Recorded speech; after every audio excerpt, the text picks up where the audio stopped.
राधे श्याम सभी को। तो जैसे कि हमने पिछली वीडियो में अपने 110 श्लोक तक अध्ययन किया था, तो अब हम अध्ययन करने जा रहे 111वां श्लोक आदि पर्व का पहला अध्याय। युधिष्ठिर धर्म में विशाल वृक्ष है, अर्जुन स्कंद, भीमसेन शाखा और माद्री नंदन इसके समृद्ध फल पुष्प है। माद्री नंदन यानी नकुल और सहदेव। श्री कृष्ण वेद और ब्राह्मण इसके वृक्ष मूल जड़ है। महाराज पांडु अपनी बुद्धि और पराक्रम से अनेक देशों पर विजय पाकर हिंसक वर्गों को मारने के स्वभाव वाले होने के कारण ऋषि मुनियों के साथ वन में ही निवास करते थे। एक दिन उन्होंने मर्ग रूपी धारी महर्षि को मैथुन कला में मार डाला। इससे वे बड़े भारी संकट में पड़ गए।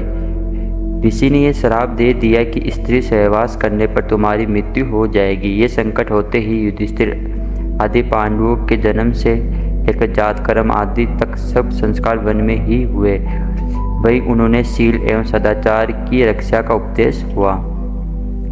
पूर्वोक्त शाप होने पर भी संतान होने का कारण यह था कि कुल धर्म की रक्षा के लिए दुर्वासा द्वारा प्राप्त हुई विद्या का आश्रय लेने के कारण पांडवों की दोनों माताओं कुंती और माद्री के समीप कर्म से धर्म, वायु, इंद्र तथा दोनों अश्विनी कुमार इन देवताओं का आगमन संभव हो सका। इन्हीं की कृपा से युधिष्ठिर, भीमसेन, अर्जुन एवं नकुल, सहदेव की उत्पत्ति हुई। पति प्रिय कुंती ने पति के मुख से धर्म रहस्य की बात सुनकर पुत्र पाने की इच्छा से मंत्र जप पूर्वक स्तुति द्वारा धर्म, वायु और इंद्र देवताओं का आह्वान किया। कुंती के उपदेश देने पर माद्री भी उस मंत्र विद्या को जान गई और उनसे संतान के लिए दोनों अश्विनी कुमारों का आह्वान किया। इस प्रकार इन पांचों देवताओं से पांडवों की उत्पत्ति हुई। पांचों पांडव अपनी दोनों माताओं द्वारा ही पाले पोसे गए। वे वनों में महात्माओं के परम पुण्य आश्रमों में ही तपस्या लोगों के साथ दिनों दिन बढ़ने लगे। पांडु की मृत्यु होने के पश्चात बड़े बड़े ऋषि मुनि स्वयं ही पांडवों को लेकर धृतराष्ट्र एवं उनके पुत्रों के पास आए। उस समय पांडव नन्हे नन्हे शिशु के रूप में बड़े ही सुंदर लगते थे। वे सिर पर जटा धारण किए ब्रह्मचारी के वेश में थे।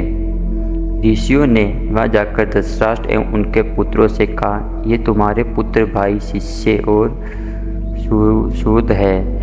ये सभी महाराज पांडु के ही पुत्र है। इतना कहकर वे मुनि वहाँ से अंतर्ध्यान हो गए। ऋषि द्वारा लाए गए उन पांडवों को देखकर सभी कौरव और नगर निवासी शिष्ट तथा वर्णाश्रमी हर्ष से भरकर अत्यंत कोलाहल करने लगे। कोई कहते ये पांडु पुत्र नहीं है, दूसरे कहते अजी ये उन्हीं के हैं। कुछ लोग कहते जब पांडु को मरे इतने दिन हो गए तब ये उनके पुत्र कैसे हो सकते हैं। फिर सब लोग कहने लगे, हम तो सर्वथा इनका स्वागत करते हैं। हमारे लिए बड़े सौभाग्य की बात है कि आज हमारे महाराज पांडु की संतान को अपनी आंखों से देख रहे हैं। फिर तो सब ओर से स्वागत बोलने वालों की ही बात सुनाई देने लगी। दर्शकों का वह तुमुल शब्द बंद होने पर संपूर्ण दिशाओं का प्रतिध्वनित करती हुई अदृश्य भूतों देवताओं की ये सम्मिलित आवाज़ आकाशवाणी गूंज उठी। ये पांडव ही है। जिस समय पांडवों ने नगर में प्रवेश किया उस समय फूलों की वर्षा होने लगी। सब ओर सुगंध छा गई तथा शंख, धुन, भियो के मांगलिक शब्द सुनाई देने लगे। ये एक अद्भुत चमत्कारी की सी बात हुई। सभी नगर पांडवों के प्रेम से आनंद में भरकर ऊंचे स्वर अभिनंदन ध्वनि करने लगे। उनका वह मान शब्द स्वर्गलोक तक गूंज उठा जो पांडवों की कीर्ति बढ़ाने वाला था। वे संपूर्ण वेद एवं विविध शास्त्रों का अध्ययन करके वही निवास करने लगे। सभी उनका आदर करते थे और उन्हें किससे भय नहीं था। राष्ट्र की संपूर्ण प्रजा युधिष्ठिर के सोचाचार, भीमसेन की धृति, अर्जुन के विक्रम तथा नकुल सहदेव की गुरु शुश्रूषा, क्षमाशीलता और विनय से बहुत ही प्रसन्न होती थी। सब लोग पांडवों के शौर्य गुण से संतोष का अनुभव करते थे। तदंतर कुछ काल के पश्चात राजाओं के समुदायों में अर्जुन अत्यंत दुष्कर पराक्रम करते स्वयं ही पति चुनने वाली द्रुपद कन्या कृष्णा को प्राप्त किया।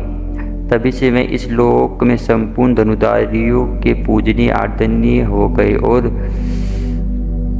सम्रांगण में प्रचंड मार्तंड की भांति प्रतापी अर्जुन की और किसी के लिए आंख उठाकर देखने भी कठिन हो गया। उन्होंने पृथक मान संग बनाकर आए हुए सभी राजाओं को जीतकर महान युधिष्ठिर के राजस्व नामक महायज्ञ को संपन्न करवाया।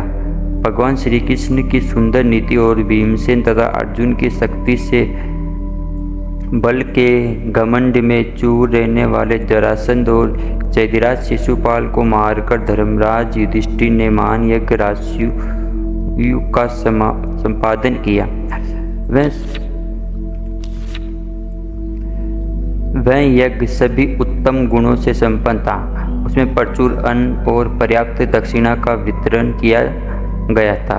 उस समय इधर उधर विभिन्न देशों तथा नृत्यों के यहाँ से मणि, स्वर्ण, रत्न, गाय, हाथी, घोड़े, धन संपत्ति, विचित्र वस्त्र, तंबू, कणाद, पर्दे, उत्तम कंबल, श्रेष्ठ मर्ग, शर्म तथा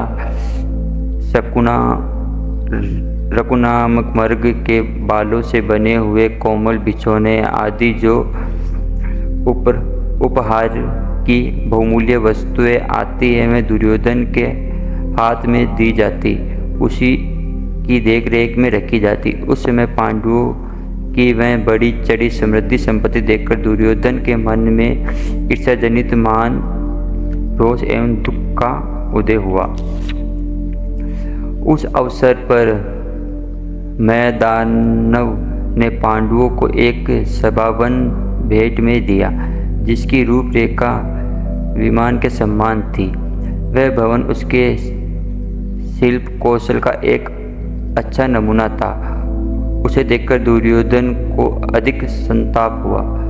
उसी सभा भवन में जब संभ्रम जल में स्थल और स्थल में जल का भ्रम होने के कारण दुर्योधन के पांव फिसलने लगे तब भगवान श्री कृष्ण के सामने ही भीमसेन ने उसे गवार सा सिद्ध करते हुए उसकी हंसी उड़ाई। दुर्योधन नाना प्रकार के भोग तथा भांति भांति के रत्नों का उपयोग करते रहने पर भी दिनों दिन दुबला रहने लगा। उसका रंग फीका पड़ गया। इसकी सूचना कर्मचारियों ने महाराज धृतराष्ट्र को दी। धृतराष्ट्र अपने पुत्र के प्रति अधिक आसक्त थे, अतः उसकी इच्छा जानकर उन्होंने उसे पांडवों के साथ जुआ खेलने की आज्ञा दे दी। जब भगवान श्री कृष्ण ने यह समाचार सुना तब उन्होंने धृतराष्ट्र पर बड़ा क्रोध आया। यद्यपि उनके मन में कलह की संभावना के कारण कुछ विशेष प्रसन्नता नहीं हुई, तथापि उन्होंने मौन रहकर विवादों का अनुमोदन ही किया और भिन्न भिन्न प्रकार के भयंकर अन्याय, दूत आदि को देखकर भी उनकी उपेक्षा कर दी। इस अनुमोदन या उपेक्षा का कारण यह था कि धर्मनाशक धृष्ट राजाओं का संहार चाहते थे, अतः उन्हें विश्वास था कि इस विग्रहजनित महान युद्ध में विदुर, भीष्म, द्रोणाचार्य तथा कृपाचार्य की अवहेलना करके सभी धृष्ट क्षत्रियों एक दूसरे को अपनी क्रोधाग्नि में भस्म कर डालेंगे। जब युद्ध में पांडवों की जीत होती गई तभी अत्यंत अप्रिय समाचार सुनकर तथा दुर्योधन, कर्ण और शकुनी ने दुराग्रहपूर्ण निश्चित विचार जानकर धृतराष्ट्र बहुत देर तक चिंता में पड़े रहे। फिर उन्होंने संजय से कहा, संजय, मेरी सब बातें सुन लो। फिर इस युद्ध या विनाश के लिए मुझे दोष न दे सकोगे। तुम विद्वान, मेधावी, बुद्धिमान और पंडित के लिए भी आदरणीय हो। इस युद्ध में मेरी सहमति बिल्कुल नहीं थी और ये जो हमारे कुल का विनाश हो गया है इससे मुझे तनिक भी प्रसन्नता नहीं हुई। मेरे लिए अपने पुत्र और पांडवों में कोई भेद नहीं था, किंतु क्या करूं, मेरे पुत्र क्रोध के वशीभूत हो मुझ पर ही दोषारोपण करते थे और मेरी बात नहीं मानते थे। मैं अंधा हूँ, अतः कुछ दिनात के कारण मुझे कुछ पुत्रों के प्रति अधिक आसक्ति होने से भी मैं सब अन्याय सहता आ रहा हूँ। मंदबुद्धि दुर्योधन जब मोहवश दुखी होता था तब मैं भी उसके साथ दुखी हो जाता था। राशि यज्ञ पराक्रमी पांडुपुत्र युधिष्ठिर की सर्वोपरि समृद्धि संपत्ति देखकर तथा सभा भवन की सीढ़ियों पर चढ़ते समय उस भवनों को देखते समय भीमसेन के द्वारा उपहास पाकर दुर्योधन भारी अमर्ष भर गया था। युद्ध में पांडवों को हारने की शक्ति तो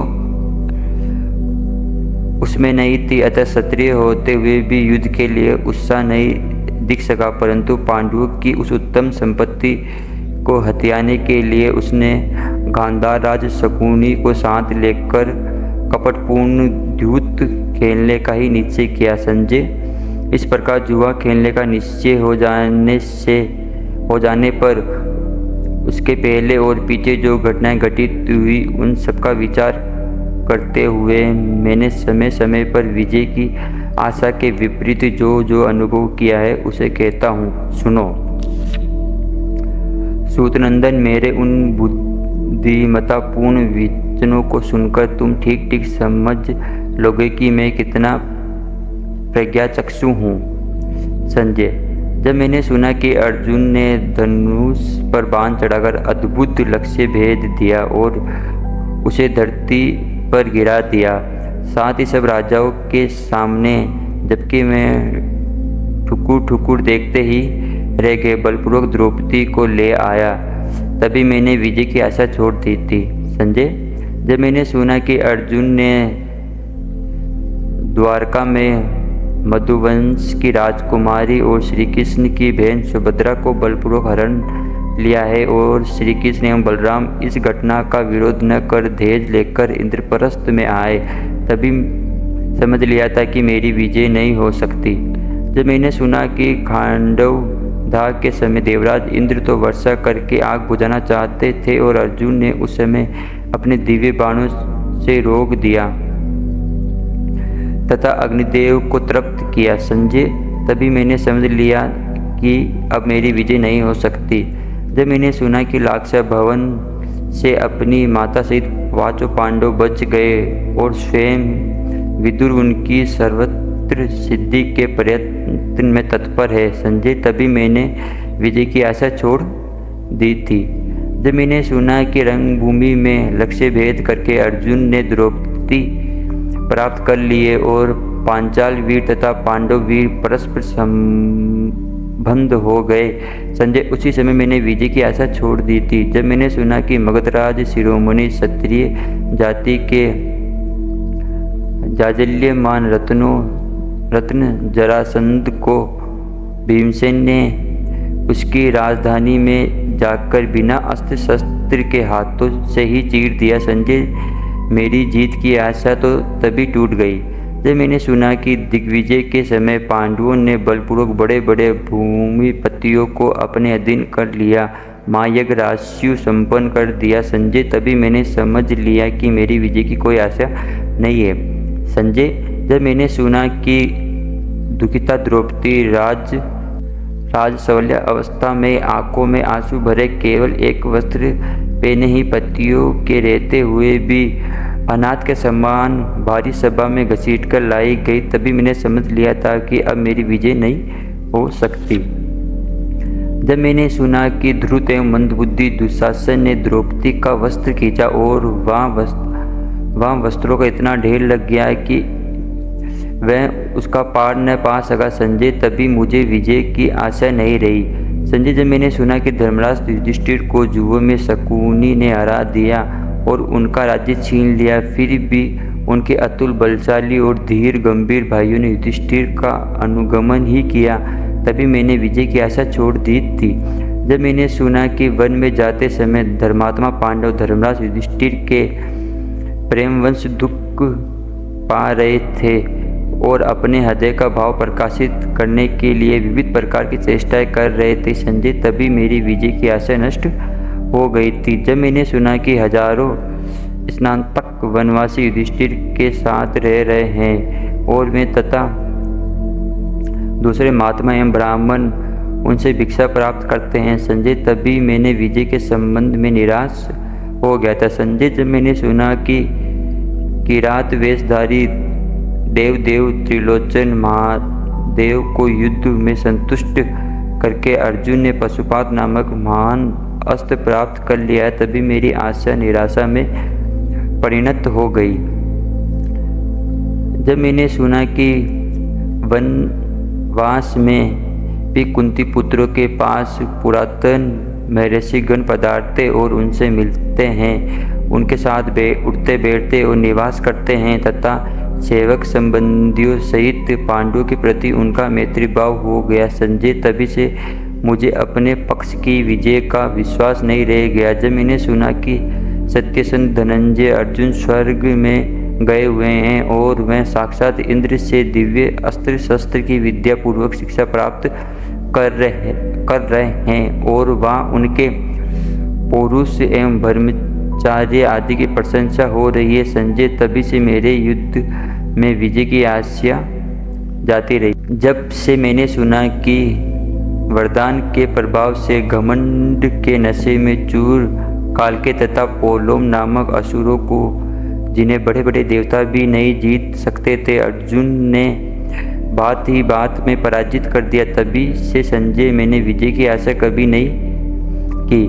मैंने जब सुना कि शत्रुओं का संहार करने वाले किरीट अर्जुन असुरों का वध करने के लिए गए थे और इंद्र लोक से अपने काम पूरा करके लौट आए संजय, तभी मैंने समझ लिया कि अब मेरी जीत की कोई आशा नहीं है। जब मैंने सुना कि पांडुनंदन युधिष्ठिर महर्षि लोमस जी के साथ तीर्थ यात्रा कर रहे हैं और लोमस जी के मुख से उन्होंने ये भी सुना कि स्वर्ग में अर्जुन को अभिष्ट वस्तु दिव्यस्त्र की प्राप्ति हो गई संजय, तभी से मैंने विजय की आशा छोड़ दी। जब मैंने सुना कि भीमसेन तथा दूसरे भाई उस देश में जाकर जहाँ मनुष्यों की गति नहीं है, कुबेर के साथ मेल मिलाप कर आए संजय, तभी मैंने विजय की आशा छोड़ दी थी। जब मैंने सुना कि कर्ण की बुद्धि पर विश्वास करके चलने वाले मेरे पुत्र घोष यात्रा के निमित्त गए हैं और गंधर्वों के हाथ बंदी बन गए और अर्जुन ने उन्हें उनके हाथों से छुड़ाया संजय, तभी मैंने विजय की आशा छोड़ दी थी।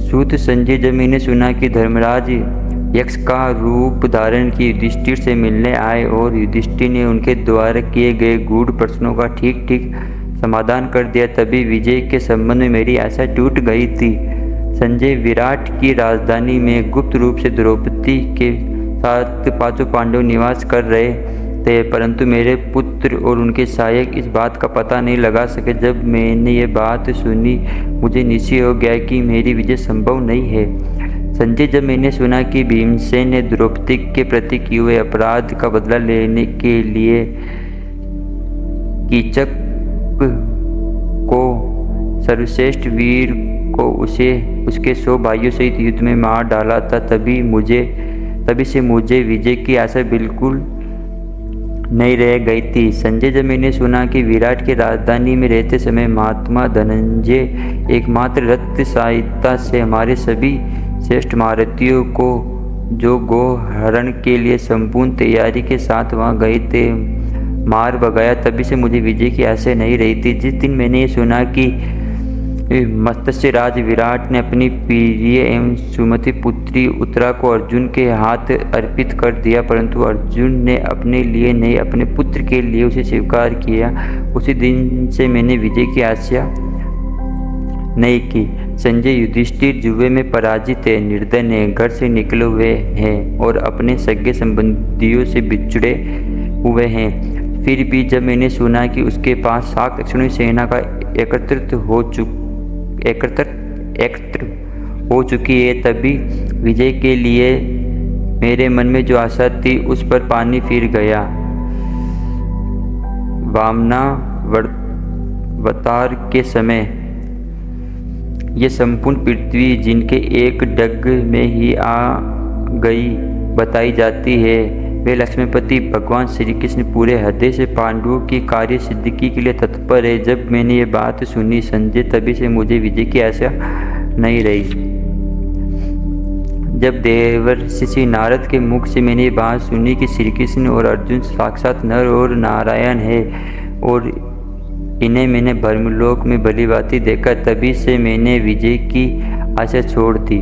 संजय, जब मैंने सुना है कि स्वयं भगवान श्री कृष्ण लोक कल्याण के लिए शांति की इच्छा से आए हुए हैं और कौरव पांडवों में शांति संधि करवाना चाहते हैं, परंतु वे अपने प्रयास में असफल होकर लौट गए, तभी से मुझे विजय की आशा नहीं रही। संजय, जब मैंने सुना कि कर्ण और दुर्योधन दोनों ने यह सलाह की है कि श्री कृष्ण को कैद कर लिया जाए और श्री कृष्ण ने अपने आपको अनेक रूपों में विराट एवं अखिल विश्व के रूप में दिखा दिया, तभी से मैंने जिज्ञासा त्याग दी थी। जब मैंने सुना यहाँ से श्री कृष्ण लौटते समय अकेली कुंती उनके रथ के सामने आकर खड़ी हो गई और अपने हृदय की अति वेदना प्रकट करने लगी, तभी श्री कृष्ण ने उनसे भलीभांति सांत्वना दी। संजय, तभी से मैंने विजय की आशा छोड़ दी थी। संजय, जब मैंने सुना कि श्री कृष्ण पांडवों के मंत्री और शांतनु नंदन भीष्म तथा भारद्वाज द्रोणाचार्य उन्हें आशीर्वाद दे रहे हैं, तभी मैंने विजय की प्राप्त की किंचित भी आशा नहीं रही। जब कर्ण ने भीष्म से ये बात कही थी कि जब तक तुम युद्ध करते रहोगे तब तक मैं पांडवों से नहीं लड़ूंगा, इतना ही नहीं वह सेना को छोड़कर हट गया। संजय, तभी से मेरे मन में विजय के लिए कुछ भी आशा नहीं रह गई। संजय, जब मैंने सुना कि भगवान श्री कृष्ण ने वीरवर अर्जुन और अतुलित शक्तिशाली गांडीव धनुष ये तीनों भयंकर प्रभावशाली शक्तियाँ इकट्ठी हो गई, तभी मैंने विजय की आशा छोड़ दी थी। संजय, जब मैंने सुना कि रथ के पिछले भाग में स्थित मोहग्रस्त अर्जुन अत्यंत दुखी हो रहे थे और श्री कृष्ण अपने शरीर में उन्हें सब लोगों का दर्शन करा दिया, तभी मेरे मन से विजय की सारी आशा समाप्त हो गई। जब मैंने सुना कि शत्रुघाती भीष्म रणांगण में प्रतिदिन 10,000 रथियों का संहार कर रहे हैं, परंतु पांडवों का कोई प्रसिद्ध योद्धा नहीं मारा जा रहा है संजय, तभी मैंने विजय की आशा छोड़ दी थी। जब मैंने सुना कि परम धार्मिक गंगानंदन भीष्म ने युद्ध भूमि में पांडवों को अपनी मृत्यु का उपाय स्वयं बता दिया और पांडवों ने प्रसन्न होकर उनकी उस आज्ञा का पालन किया संजय, तभी मुझे विजय की आशा नहीं रही। जब मैंने सुना कि अर्जुन सामने शिखंडी को खड़ा करके उसकी आखेट से सर्वथा अजय अत्यंत शूर भीष्म पितामह को युद्ध भूमि में गिरा दिया संजय, तभी मेरी विजय की आशा समाप्त हो गई। जब मैंने सुना कि हमारे वृद्ध वीर भीष्म पितामह अधिकांश सोमकवंशी योद्धाओं का वध करके अर्जुन के बाणों से शत विषक्त शरीर हो सरसैया पर शयन कर रहे हैं संजय, तभी मैंने समझ लिया कि मेरी विजय नहीं हो सकती। संजय, जब मैंने सुना कि शांतनु नंदन भीष्म पितामह ने सरसैया पर सोते समय अर्जुन को संकेत कर दिया और उन्हें बाणों से धरती का भेदन करके उनकी प्यास बुझाती, तब मैंने विजय की आशा त्याग दी थी। जब वायु अनुकूल भयकर और चंद्रमा सूर्य लभा स्थान में संयुक्त होकर पांडवों की विजय की सूचना दे रहे हैं और कुत्ते आदि भयंकर प्राणी प्रतिदिन हम लोगों को डरा रहे हैं संजय, तब मैंने विजय के संबंध में अपनी आशा छोड़ दी थी। संजय, हमारे आचार्य द्रोण बेजोड़ योद्धा है, उन्होंने रणांगण में अपने अस्त्र शस्त्र के अनेक को विविध कौशल दिखलाए, परंतु जब मैंने सुना कि वे वीर शिरोमणि पांडवों में से किसी एक का भी वध नहीं कर रहे हैं, तब मैंने विजय की आशा त्याग दी। संजय, मेरी विजय की आशा तो कभी रही नहीं। जब मैंने सुना कि मेरे जो महारथी वीर संस्पतक योद्धा अर्जुन के वध के लिए मोर्चों पर डटे हुए हैं, उन्हें अकेले ही अर्जुन ने मौत के घाट उतार दिया। संजय, स्वयं भारद्वाज द्रोणाचार्य अपने हाथ में शस्त्र उठाकर उस समय चक्रव्यूह की रक्षा कर रहे थे जिसको कोई दूसरा तोड़ नहीं सकता, परंतु सुभद्रा नंदन वीर अभिमन्यु अकेला ही छिन भिन करके उसमें घुस गया। जब ये बात मेरे कानों तक पहुंची तभी मेरी विजय की आशा लुप्त हो गई। संजय मेरे बड़े बड़े भारतीय वीरवर अर्जुन के सामने तो टिक न सके और सबने मिलकर बालक अभिमन्यु को घेर लिया और उसको मारकर हर्षित होने लगे। ये बात जब मुझ तक पहुंची तभी से मैंने विजय की आशा त्याग दी। जब मैंने सुना कि मेरे मूढ़ पुत्र अपने ही वंश के होनहार बालक अभिमन्यु की हत्या करके हर्षपूर्ण कोलाहल कर रहे हैं और अर्जुन क्रोधावश जयद्रथ को मारने की भीष्म प्रतिज्ञा की है, संजय तभी से विजय की आशा छोड़ दी थी। जब मैंने सुना कि अर्जुन ने जयद्रथ को मार डालने की जो दृढ़ प्रतिज्ञा की थी उनसे मैं शत्रुओं से भरी रणभूमि में सत्य एवं पूर्ण करके दिखा दी, संजय तभी से मुझे विजय की आशा संभव नहीं रह गई। युद्धभूमि में धनंजय अर्जुन के घोड़े अत्यंत शांत और प्यास से व्याकुल हो रहे थे। संजय श्री कृष्ण ने उन्हें रथ खोलकर पानी पिलाया, फिर से रथ के निकट लाकर उन्हें जोत दिया। अर्जुन सहित में सकुशल लौट गए। जब मैंने इस बात सुनी तभी मेरी विजय की आशा समाप्त हो गई। जब संग्राम भूमि में रथ के घोड़े अपना काम करने में असमर्थ हो गए तब रथ के समीप ही खड़े होकर पांडव वीर अर्जुन ने अकेले ही सब योद्धाओं का सामना किया, उन्हें रोक दिया। मैंने जिस समय बात सुनी संजय उसी समय मैंने विजय की आशा छोड़ दी। जब मैंने सुना कि वत्संत युयुधान सात्यकी ने अकेले ही द्रोणाचार्य की उस सेना को जिसका सामना हाथियों की सेना भी नहीं कर सकती थी तितर बितर और तहस नहस कर दिया, श्री कृष्ण और अर्जुन के पास पहुंच गए। संजय तभी से मेरे विजय की आशा असंभव हो गई।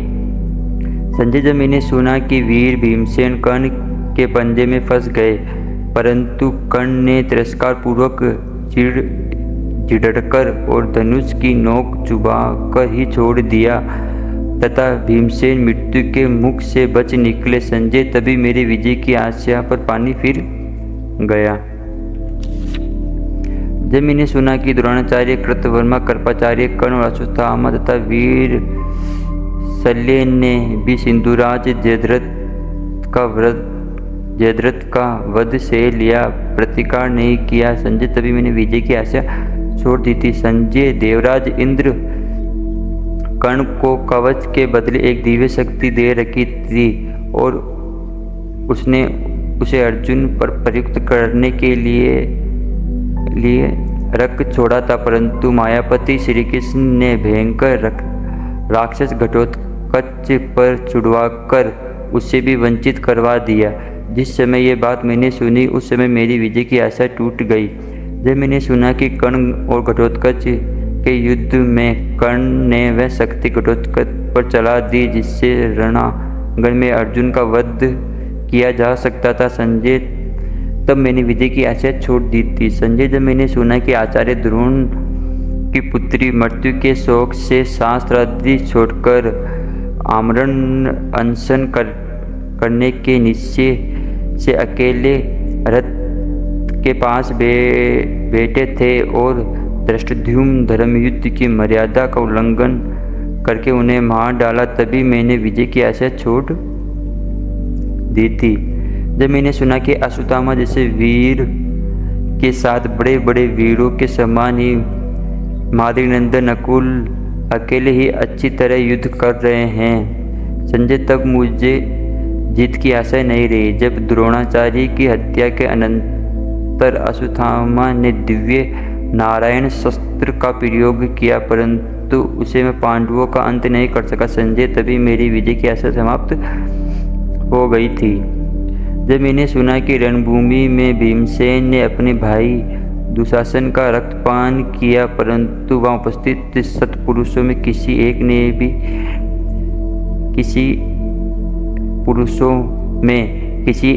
ने भी निवारण नहीं किया, संजय तभी मुझे विजय की आशा बिल्कुल नहीं रही। संजय वह भाई का भाई से युद्ध देवताओं की गुप्त प्रेरणा से हो रहा था। जब मैंने सुना कि भिन्न भिन्न युद्ध भूमियों कभी पराजित न होने वाले अत्यंत शूर शिरोमणि कर्ण को प्रतापपुत्र अर्जुन ने मार डाला, तब मेरी विजय की आशा नष्ट हो गई।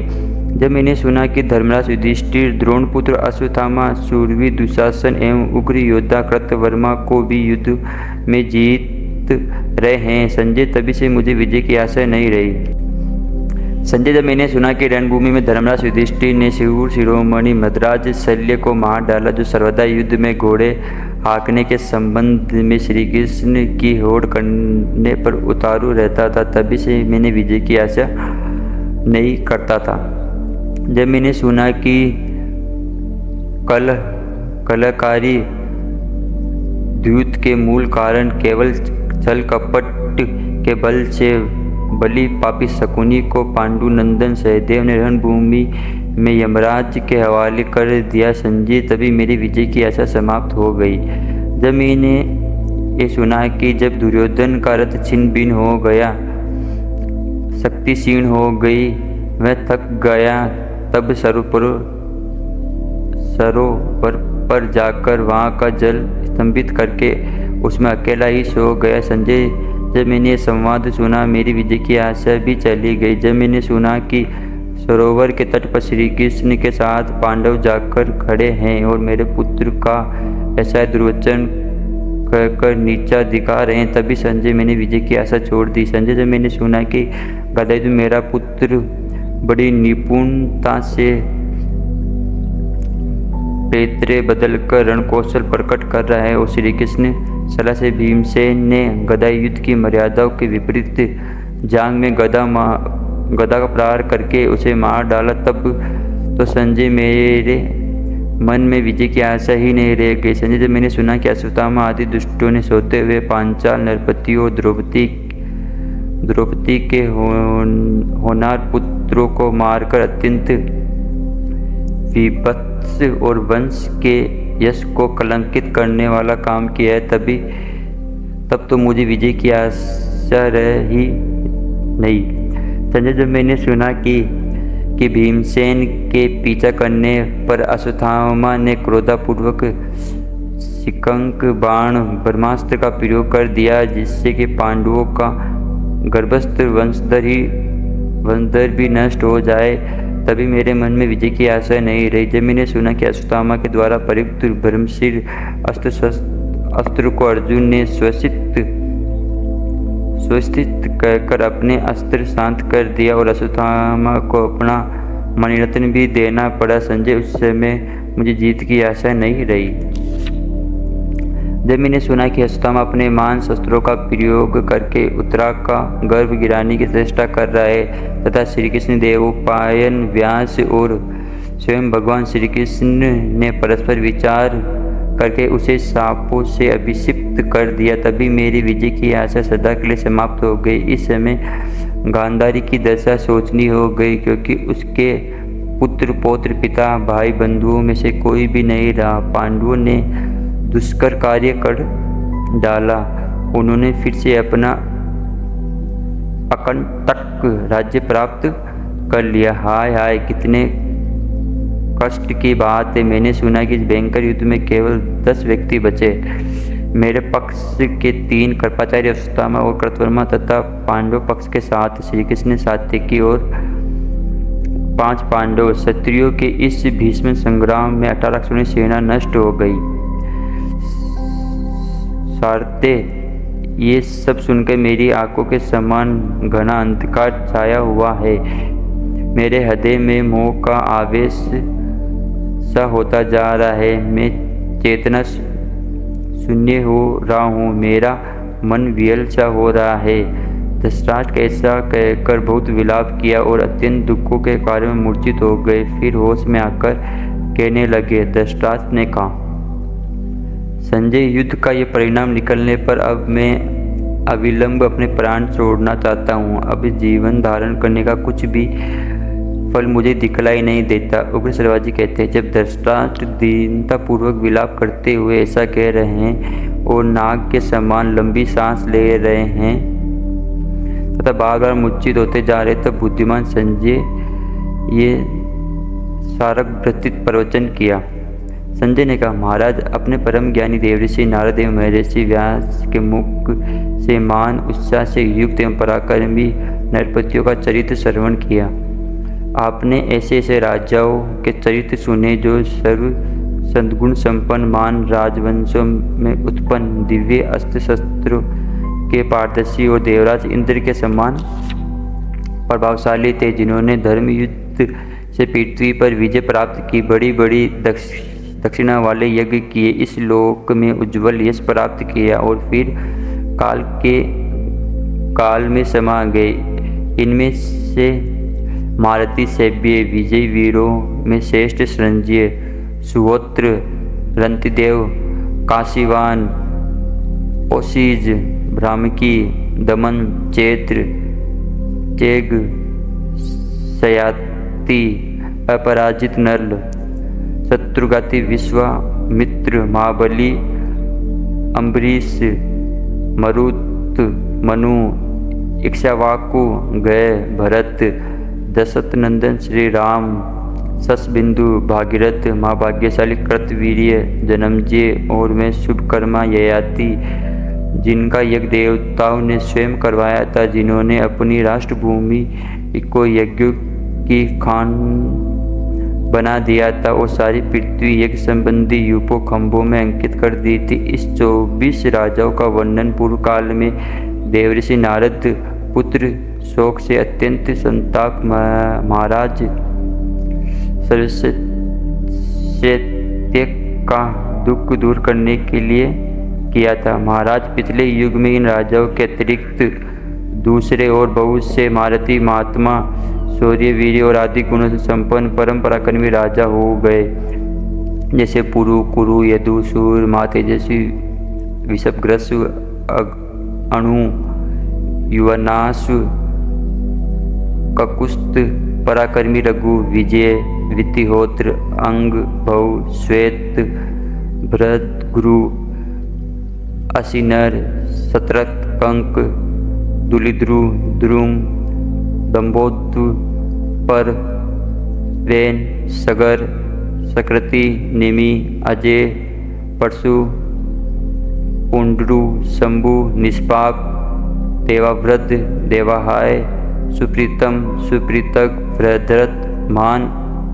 उत्साह और मान विनय, सुकृत, निष्धराज, नल, सत्यव्रत, शांतभय, सुमित्र, सुबल, प्रभु, जानुजंग, अरण्य, अक्र, प्रियव्रत, शुचिव्रत, बलबंधु, निरामद्र, केतुश्रृंग, बलभद्रध्वल, दृष्टकेतु, व्रतकेतु, दीप्तकेतु, निराम्य, अभिषिक्त, चंपल, धृतु, कृतबंधु, दृष्ट, पुधि, महापुराणों में सम्मानित प्रत्यंग, परा और श्रुति, ये और इनके अतिरिक्त दूसरे सैकड़ों तथा हजारों राजा सुने जाते हैं, जिनका सैकड़ों बार वर्णन किया गया है।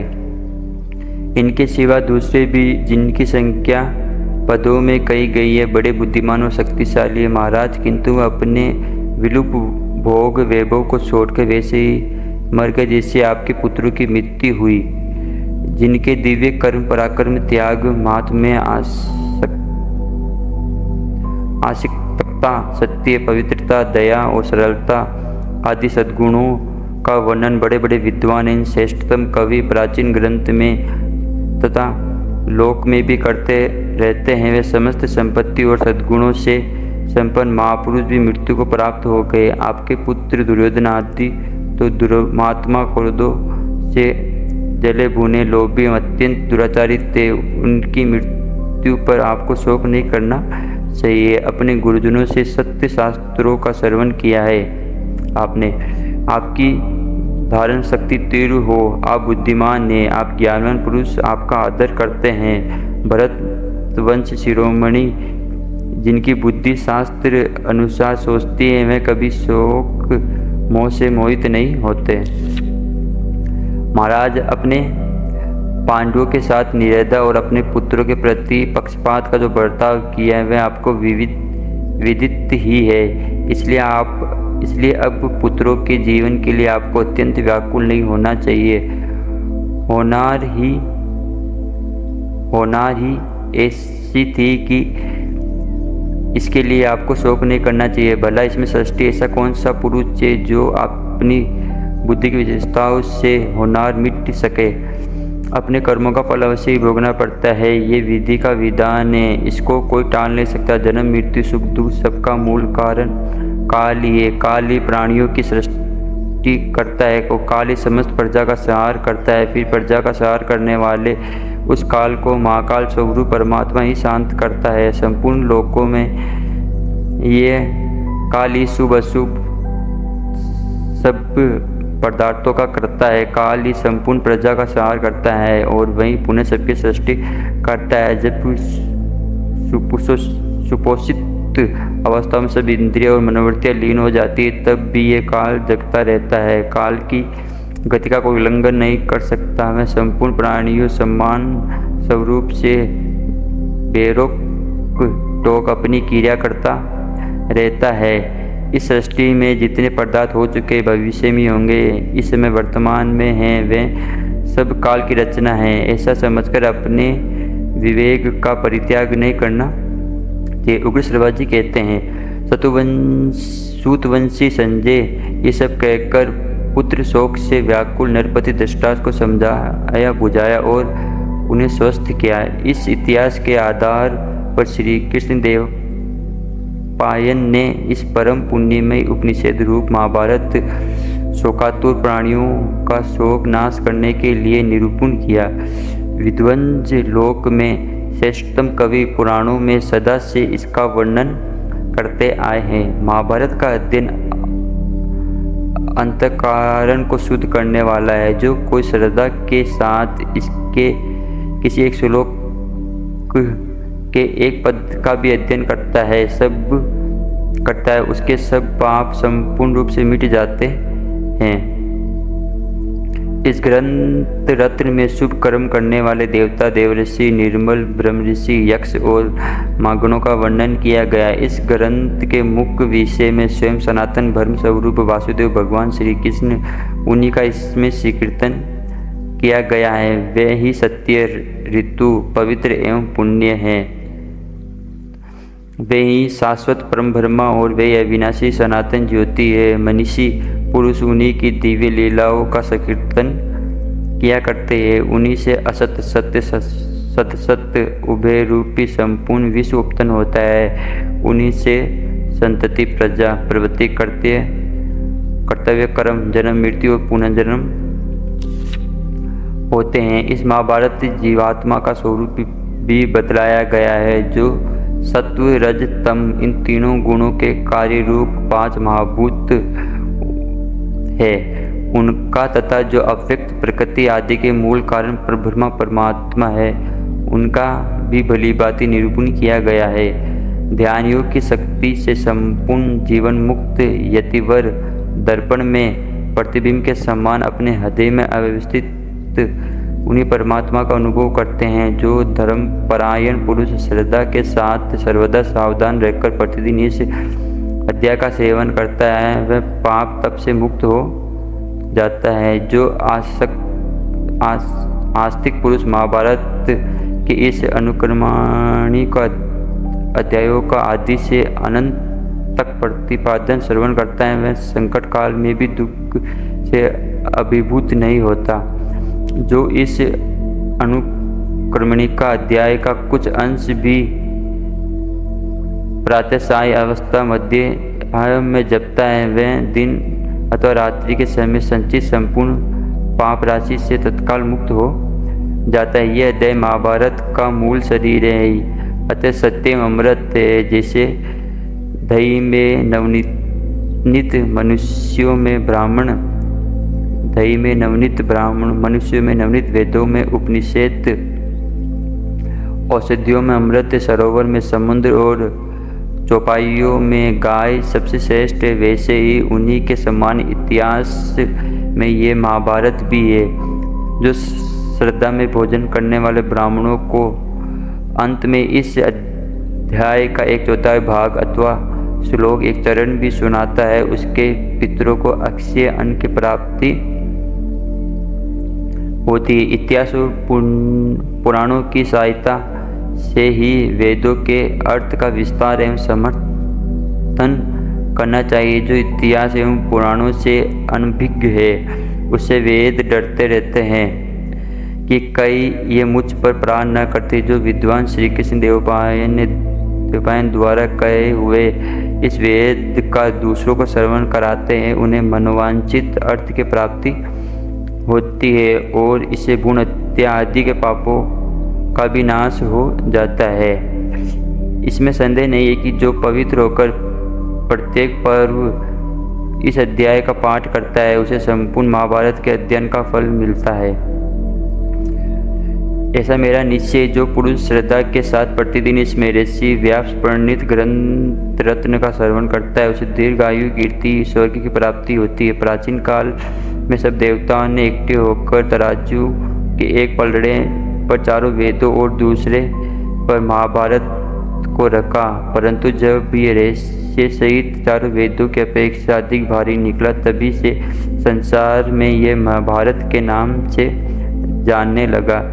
सत्य के तराजू पर तोलने से यह ग्रंथ महत्व गौरव अथवा गंभीर रत्नों में वेदव्यास भी अधिक सिद्ध हुआ। अतएव महत्व भार अथवा गंभीरता की विशेषता ही इसको महाभारत कहते हैं। जो इस ग्रंथ के निवर्चन को जान लेता है हमेशा पापों से छूट जाता है। तपस्या निर्मल है, शास्त्रों का अध्ययन भी निर्मल है। वर्ण श्रम के अनुसार स्वाभाविक वेदों विधि भी निर्मल है। कष्टपूर्वक उपार्जन किया हुआ धन भी निर्मल है, किंतु वे सब विपरीत भाव से किए जाने पर पाप में हैं, अर्थात दूसरे के लिए अनिष्ट के लिए किया हुआ तप, शास्त्राध्ययन और देवोक्त स्वाभाविक कर्म और कलेश पूर्वक उपार्जित धन भी पापयुक्त होता है। तात्पर्य ये है कि इस ग्रंथ रत्न में भाव शुद्धि पर विशेष जोर दिया गया है, इसलिए महाभारत ग्रंथ का अध्ययन करते समय भी भाव शुद्ध रखना चाहिए।